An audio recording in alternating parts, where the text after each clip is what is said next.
کروا چوتھ drama serial میں کروا برتن پانی کا ایک چھوٹا مٹی کا برتن کے لیے ایک اور لفظ ہے اور چوتھ کا مطلب ہندی میں چوتھا ہوتا ہے۔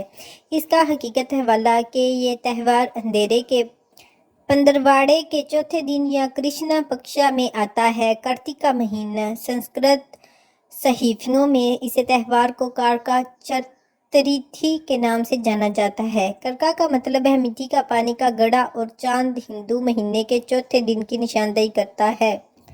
کروا چوتھ زیادہ تر شمالی ہندوستان میں منایا جاتا ہے۔ ایک مفروضہ یہ ہے کہ فوجی مہمت اکثر مردوں کی طرف سے دور دراز مقامات پر چلائی جاتی تھی، جس کے تحت مرد اپنی بیویوں اور بچوں کو جنگ میں جانے کے لیے گھر پر چھوڑ دیتے تھے۔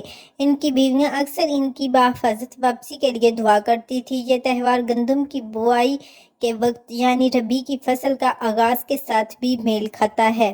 مٹی کے بڑے برتنوں کو جن میں گندم رکھی جاتی ہے بعض اوقات کروا اسے کہلاتے ہیں۔ اس لیے ممکن ہے کہ اس روزے کا آغاز اس شمال مغربی علاقے میں اچھی فصل کی دعا کے طور پر کیا گیا ہو، جو گندم کی اکثریت سے کھاتے ہیں۔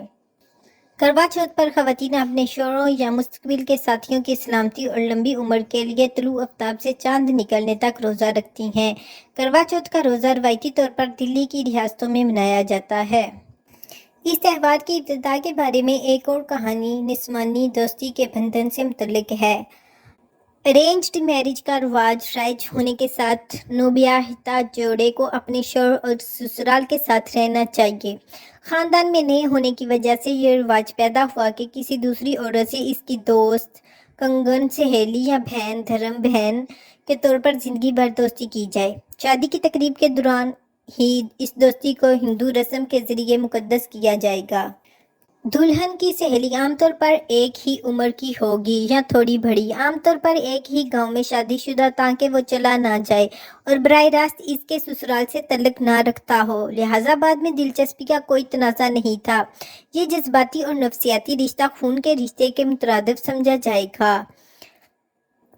کہا جاتا ہے کہ کروا چوتھ کا تہوار اس خاص دوستی کے بندھن کو منانے کے لیے تیار ہوا۔ کروا چوتھ سے کچھ دن پہلے شادی شدہ عورتیں نئے کروی مٹی کے برتن خریدتی تھیں۔ 9 سے 7 انچ قطر اور 3 سے 2 لیٹر کی صلاحیت اور انہیں باہر سے خوبصورت ڈیزائنوں سے پینٹ کرتی تھی۔ اندر وہ چوڑیاں اور ریبن لگاتی تھی۔ گھر کی بنی ہوئی کینڈی اور مٹھائیاں، میک اپ کی چیزیں اور چھوٹے کپڑے۔ پھر کروا چوتھ کے دن خواتین ایک دوسرے سے ملیں گی اور ان کا تبادلہ کریں گی۔